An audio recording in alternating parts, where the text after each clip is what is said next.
Hi, and welcome to Money and Margaritas. I'm Chris. And hi, I'm Jenny.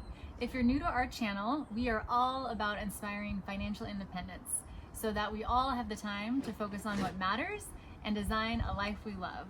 So we will be covering all sorts of topics, including real estate investing, margarita recipes, how to save money, how to create cash flow, and so much more. We hope you join us.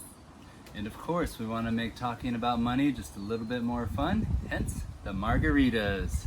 Cheers. Cheers. Hi there. Today we are going to talk about renting versus owning. And I'm not talking about renting versus owning property. I'm talking about possessions, like your actual stuff. And one thing that we learned was we actually don't need to buy and own very much stuff at all. Now that we live in a kind of gig economy, there are so many resources where you can actually rent instead of owning a lot of the things that you need, whether it's to go on a camping trip or a vacation or just to go have a fun day outside. You know, before Chris and I had the mindset that, oh, we really love paddle boarding, for example, we need to go buy paddle boards. So we did, which was actually really expensive. We bought them used on Craigslist, but it was still like $800. So not only did we have to save up a bunch, we purchased the paddle boards, and then once we owned them, we realized that, man, these are really hard to transport from our house down to the bay or down to the beach. Then when you get there, they're really hard to, they're big and bulky. It's kind of hard to get them to actually do the water sport that you want to do. So what we kind of talked about was, okay, from now on, when we want to do something, even if we want to jump right in, it's something that we're passionate about and we like to do, we are going to do the cost benefit analysis on how much would we need to use this thing for it to be worth it to buy. And included in that is actually the upkeep. So when you think about it, how much storage is it taking in your garage or on the side of your house? How many times do you have to take it out and clean it? What's the care that's required? And then also the transportation. Is this something that you can easily get to where you want to actually use it? Or is it just going to sit there and collect dust and make you feel bad every time you walk by it? Like, man, I spent a lot of money on that and I barely use it.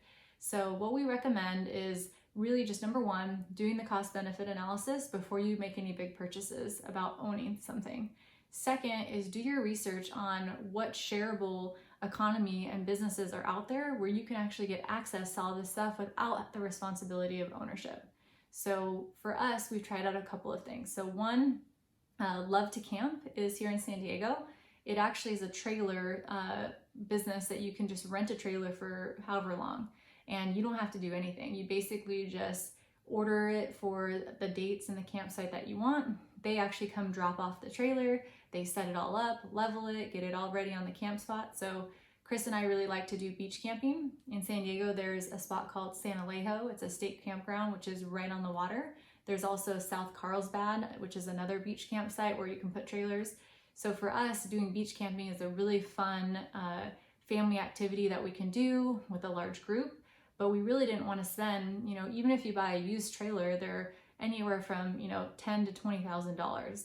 And so for us, that's just not in the budget. We don't want to take out a loan to have a trailer that's going to sit on the side of our house that we have to worry about storing and winterizing and making sure that everything, basically paying the insurance and all the other costs that come with it, where we could go to Love to Camp and just rent it. They set it up and we can enjoy it while we're there, and then we leave. We don't have to worry about going and emptying the tanks and doing all the other stuff that comes with owning it.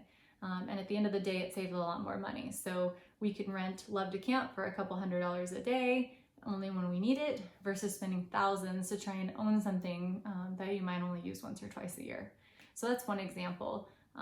So yeah, I think, at the end of the day, one, do the cost benefit analysis, two, research what's available.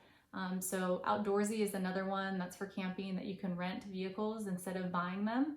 And then there's a whole bunch of other kind of rental places. So for example, when we have vacation in Maui, they have a Maui baby rentals.